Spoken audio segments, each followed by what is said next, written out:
खबर अब हिमाचल से। हिमाचल में आज से तीसरी कक्षा से लेकर 7वीं कक्षा के स्कूल खुल गए हैं, लेकिन कोरोना काल में चुनौती सबसे ज्यादा वही है जो स्कूल सिर्फ एक शिक्षक के भरोसे चल रहे हैं। शिमला में चौड़ा मैदान स्थित प्राइमरी स्कूल में महज एक ही शिक्षिका है। स्कूल में बच्चों की तादाद भले ही बेहद कम है, लेकिन अकेले 5 कक्षाओं के बच्चों को संभालना आसान नहीं है। आपको बता दें कि प्रदेश में ऐसे कई स्कूल हैं जो सिर्फ एक शिक्षक के भरोसे चल रहे हैं। इस बाबत जब मुख्यमंत्री जयराम ठाकुर से सवाल पूछा गया तो उन्होंने केवल इतना ही कहा कि स्कूल खोलना इस वक्त बेहद जरूरी है। सरकार छात्रों के भविष्य के प्रति गंभीर है, लेकिन तस्वीरें आपके सामने हैं। कई स्कूल खुल तो गए हैं, लेकिन ये स्कूल एक ही शिक्षक के भरोसे चल रहे हैं। फिर ऐसे में सवाल ये भी उठ रहा है कि एक ही शिक्षक के भरोसे आखिर कैसे इन बच्चों के भविष्य का निर्माण होगा। स्कूल लेवल पे तो वही है जो डिपार्टमेंट को हमने एक लेटर सा बना के भी भेजा है, जिसमें हम डेली थर्मल स्कैनिंग करेंगे बच्चों की, और अगर बच्चे में हमें ऐसे कोई सिम्टम आते हैं तो हम बच्चों को बाहर ही रोक देती है। बाहर ही, जैसे आपने देखा होगा गेट पे ही हमने वहाँ पे सैनिटाइज़र भी रखा हुआ है और थर्मल स्कैनिंग डेली हो रही है। और जब से स्कूल खुले हैं, इवन जब बच्चे नहीं भी आ रहे थे तो हम टीचर की जितने भी विजिटर हैं, आप देखना चाहेंगे तो हम रजिस्टर आपको दिखा देंगे। हमने उस रजिस्टर में पूरा डेली टेम्परेचर लेते हैं बाय नेम। अगर कोई विजिटर है उसका एड्रेस वगैरह लेके पूरा हम नोट करते हैं। करीब 1.25 साल हो गए हैं, अब जाकर जो है स्कूल खुलेंगे। यहाँ इस वक्त हम राजधानी शिमला के चौड़ा मैदान में, ये हाई स्कूल है और इसके साथ ही जो है प्राइमरी स्कूल है। यहाँ पर सभी तैयारियाँ जो है पूरी कर ली है। जिस तरह से 10 नवंबर से जो है तीसरी से 7वीं कक्षा तक के जो छात्र हैं वो आएंगे। कोविड प्रोटोकॉल की पालना किस तरह से होनी, उस लिहाज से सभी तैयारियां यहाँ पर की जा चुकी हैं।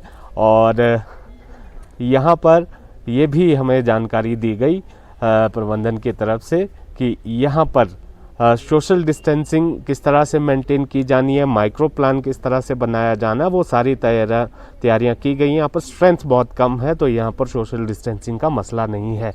लेकिन यहीं पर इसी के साथ जो है ये प्राइमरी स्कूल आपको यहाँ पर दिखाना चाहेंगे। यहाँ पर हैरानी की बात है कि सरकार ने स्कूल तो खोल दिए, लेकिन यहाँ पर टीचर एक ही है।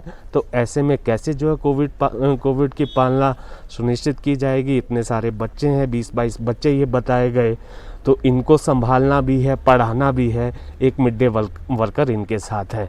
तो यहाँ पर एक तरह से खुशी है, लेकिन यहाँ पर ऐसे बहुत सारे ऐसे स्कूल होंगे जहाँ पर एक ही टीचर है, तो कैसे कोविड की पालना होगी। शिमला से कैमरा सहयोगी दीपक राणा के साथ रणबीर सिंह, न्यूज़ 18 हिमाचल। हिमाचल उपचुनाव में करारी शिकस्त झेलने के बाद सीएम जयराम ठाकुर ने जनहित के मुद्दों को निपटाने के लिए आला अधिकारियों की यहां पर जमकर क्लास ली है।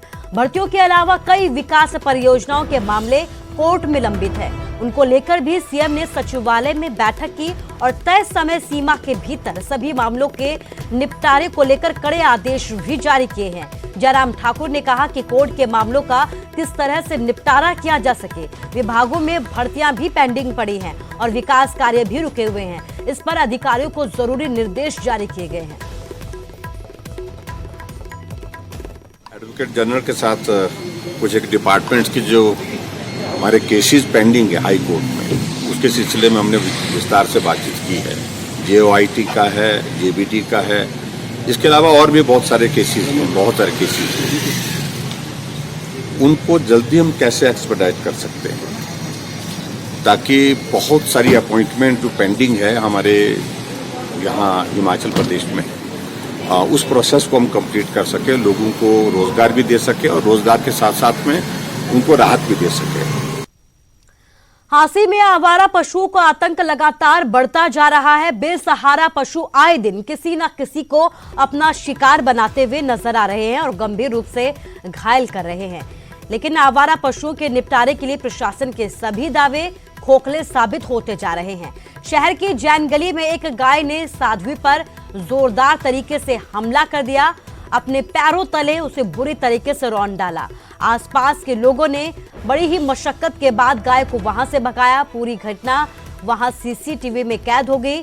तस्वीरें विचलित करने वाली हैं। घायल साध्वी को इलाज के लिए अस्पताल में भर्ती करवाया गया है। साध्वी के शरीर पर काफी चोटें आई हैं। फिलहाल कहा यह जा रहा है कि उनका इलाज जारी है।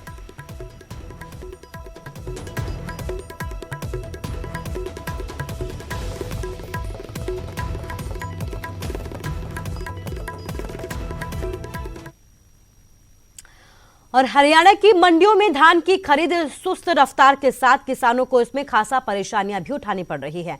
मंडी के बाहर ट्रैक्टर ट्रॉलियों की लाइनें लगी हुई हैं। अपनी फसल बेचने के लिए किसानों को खासा संघर्ष यहां पर करना पड़ रहा है। हम आपको दो तस्वीरें दिखा रहे हैं। ये तस्वीर करनाल की है और दूसरी तस्वीर आप देख सकते हैं कि गोहाना की है, जहां खाद खरीद की धीमी रफ्तार से किसानों के पसीने छूट रहे हैं।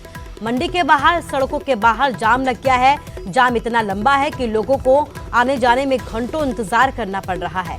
मंडी परिसर के अंदर भी किसानों के ट्रैक्टर करीब 5 घंटे तक जाम में फंसे रहे। मंडी में धान बेचने आ रही किसानों की तरफ से ये कहा गया है कि मंडी प्रशासन ने कोई उचित कार्रवाई नहीं की है और यही वजह है कि उन्हें इस तरीके की परेशानियों से जूझना पड़ रहा है।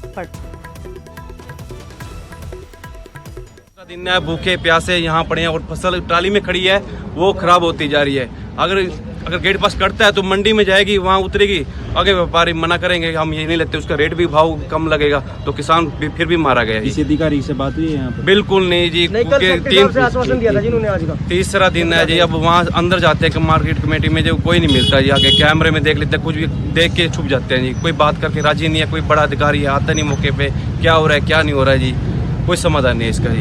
ये भूखे प्यासे कहाँ जाएंगे? या तो ये जवाब दे दो भाई हम काटते नहीं, अपनी प्राइवेट बेच लो कहीं भी। फिर इन्हें जब पिछला हफ्ता पूरा खाली गया जी, 4 दिन छुट्टी मिलेगी, सिर्फ सोमवार को 1 दिन मंडी चली जी। पूरा हफ्ता पिछला खाली गया जी। हफ्ता है जालिया। वैसे गवर्नमेंट कह रही हम 15 तारीख तक परचेज करेंगे, कहाँ से करेंगे जी 15 तारीख तक परचेज? बताओ, ये खड़ी ट्रालियाँ खरीद लो। सिरसा में पराली जलाना किसानों को महंगा पड़ा है। जिले में पराली जलाने के 117 मामले सामने आए हैं, जिसमें 55 किसानों से जुर्माने के तौर पर 1,42,000 रुपए वसूले गए। वहीं अभी 4 मामलों में कार्रवाई करनी बाकी बताई जा रही है। ये जानकारी उप कृषि निदेशक बाबूलाल की तरफ से दी गई है और उनकी तरफ से ये कहा गया है कि किसान पराली न जलाएं, इसके लिए उन्हें जागरूक भी किया जा रहा है। सरकार की तरफ से पराली नहीं जलाने वाले किसानों ने 1,000 रुपए एकड़ सब्सिडी भी दी जा रही है। सिरसा डिस्ट्रिक्ट में अब तक 117 स्टेबल बर्निंग के केस आए हुए हैं, जिसमें से हमने 55 पे अभी तक फाइन कर दिया 1,42,000 रुपये और 4 अंडर प्रोसेस हैं, उनको आइडेंटिफाई कर लेंगे। और 58 ऐसे हैं जो आइडेंटिफाइड नहीं हुआ है, जहाँ आगजनी नहीं हुई है। इसके अलावा जो आईसी एक्टिविटी के तहत बात करें तो हमारी जैसे हमने पिछले 1 महीने से 4 वैन चलाई हुई हैं, जो अलग अलग ब्लॉक वाइज हर रोज़ गांव में जा रही है, किसानों को जागरूक कर रही है। इसके अलावा हमारे जो कैंप भी लगे हैं हर गाँव में, रेड और येलो जोन में 2-2 बार। और फिलहाल के लिए इस बुलेटिन में बस इतना ही, लेकिन आप लोग अपना ख्याल रखिए। नमस्कार।